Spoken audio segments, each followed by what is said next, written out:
Oh, good. He isn't. Are you involved in something dangerous? Good afternoon. You can't control Enola Holmes. She's a force of nature. Gue nggak nunggu-nunggu amat sih, tapi kalau dikasih ya mau-mau aja, ya kan? Setelah hampir 2 tahun, Enola Holmes yang kedua akhirnya tayang juga di Netflix. Hayo, siapa yang nungguin? Bagi yang ngikutin dan suka film pertamanya, nggak boleh sampai kelewatan nonton film yang kedua ini.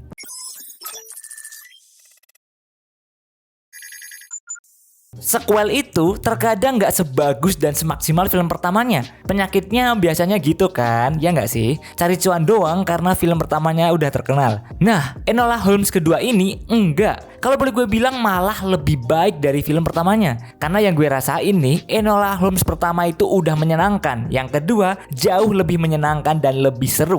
Ceritanya ngelanjutin kejadian di film pertamanya. Sekarang Enola udah buka kantor detektifnya sendiri. Keren. Tapi kliennya sepi. Karena kliennya menganggap Enola cewek lah, masih kecil lah, nggak banyak pengalaman. Bisanya apa? Toh dia juga masih di bawah bayang-bayang nama kakaknya, Sherlock Holmes. Sampai akhirnya ada anak kecil minta bantuan Enola buat cari kakaknya yang hilang. Namanya Sarah Chapman. Nah, kasus hilangnya Sarah Chapman ini nanti bakal berhubungan sama kasusnya Sherlock Holmes soal penggelapan uang gitu dah. Bersama-sama Enola dan Sherlock saling bantu deh untuk mecahin kasus masing-masing. Sherlock, why are you here? Is it my case or your own? Both. Seems our cases are connected. Oke, sebenarnya kalau dari eksekusi tone filmnya sendiri masih sama kok, nggak jauh beda kayak film pertamanya. Enola masih aja ngomong sama kamera, interaksi gitu, ngajak ngobrol kita apapun yang dia lakuin. Terus ilustrasi animasinya juga masih kreatif gitu. Ya pokoknya masih berhasil lah ya konsep breaking the fourth wall-nya ini. Apalagi kalau bukan karena faktor Millie Bobby Brown yang meranin Enola Holmes. Karismanya dia, tingkah konyolnya dia, imut aja gitu kita lihatnya, ya kan? Nggak ada yang komplain lah. Nggak tahu dah kalau artis lain yang meranin kayak gimana jadinya. Anyway, intinya masih sama lah ya konsepnya. Cuma yang bikin beda adalah Enola Holmes kedua ini naskah ceritanya terbilang lebih solid, lebih asik dan lebih rapi gitu ngikat semua aspek yang ada. Gampangnya sih gini. Film pertama lebih ke adventure, misterinya tipis. Yang kedua, adventure-nya tetap dapat. Jalinan misterinya lebih rumit, teka-tekinya lebih cerdas, actionnya nggak kalah seru. Gitu dah pokoknya. Walaupun makin kompleks ceritanya, tapi masih bisa tetap diikutin kok. Karena ngalirnya seenak itu dan pembawaannya masih semenarik itu. Isu feminis di film ini juga masih ada kok, nggak hilang, malah makin dieksplor. Melalui sosok Enola, Eudoria, Edith, banyak momen nunjukin kalau wanita juga bisa independen, bisa ini itu. Dan dengan kasusnya Sarah Chapman, ini nunjukin kalau wanita juga bisa memulai gerakan perubahan. Keren sih, gue suka gimana mereka masukin kejadian nyata di sini. Nggak secara penuh sih, longgar aja gitu, masukin karakter Sarah yang terlibat dalam aksi pemogokan gadis pekerja korek api tahun 1888. Jadi, nonton nggak sekedar hiburan doang, tapi belajar sejarah juga iya.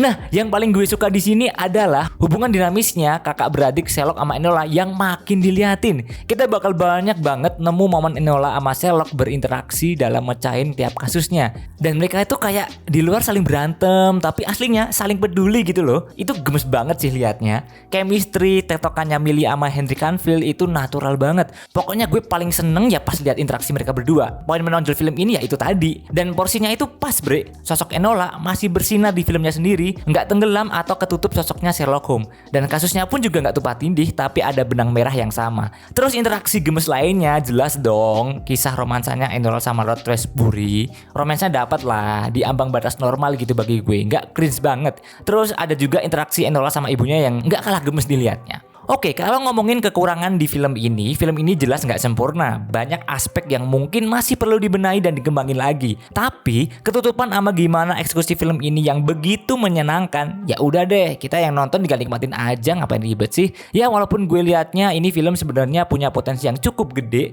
kalau mau nyoba lebih dalam lagi ceritanya atau nggak naikin levelnya dikit lah ke film kelas A mungkin. Tapi kayaknya enggak deh. Enola Holmes ya kayaknya gini aja udah cukup. Film crime adventure misteri yang ringan dan menghibur. Kesimpulannya, Enola Holmes 2 seru banget deh buat ditonton. Bagi gue, lebih berkesan ini ketimbang yang pertama. 2 jam film berjalan nggak kerasa bosen. Bagi yang belum ngikutin film pertamanya, tenang, bisa kok langsung lihat yang kedua. Karena konektivitas ceritanya terbilang beda, nggak ada yang signifikan. Tapi kalau mau dapat chemistry lebih dalam buat karakternya, ya nonton yang pertama dulu lah. Jangan lupa semoga memberi selera, perspektif, dan tujuan dalam menonton film. Oke, jika kalian suka dengan video ini, jangan lupa untuk klik tombol like-nya, share ke teman-teman kalian, dan tentu saja subscribe. Thanks for watching. Sekian dari gue, Alfian Kurniawan, and see you on the next video. Bye.